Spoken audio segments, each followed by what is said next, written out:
Welcome back guys, and ang dadaling pala guys namin kayo sa puno ng nyog guys.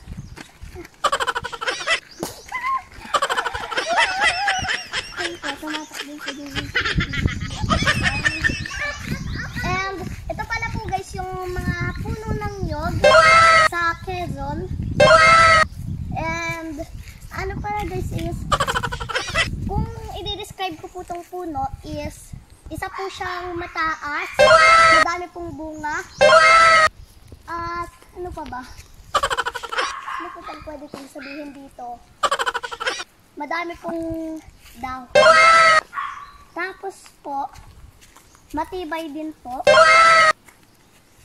At saka po, malalaki po yung bunga. And isa po dun sa pinaka gusto ko pong describe sa kanya is yung buko po, yung katas po ng buko nito ay matatamis.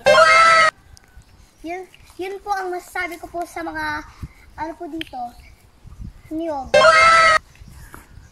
Uy, and bago nakalimutan ko po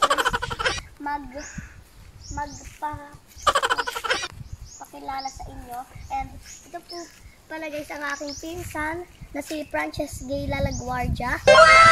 And ito po guys ang aking kapatid na si Shannon Shamira P. Casanyada.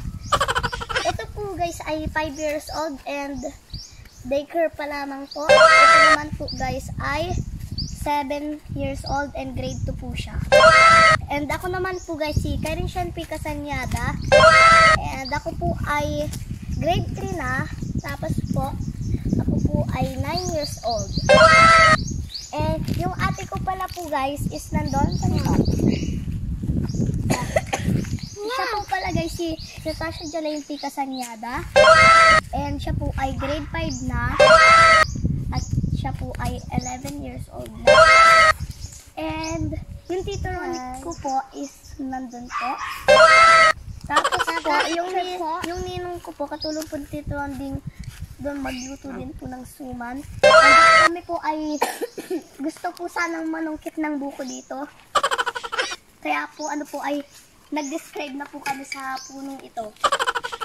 Yan lang po guys, and bye-bye po. Salamat po sa panonood po. Shoutout din po sa mga nanonood po dito at mag-like, mag-subscribe na din po kayo. At huwag niyo din pong kalimutang i-like itong videong ito at i-share. Salamat po. Bye-bye!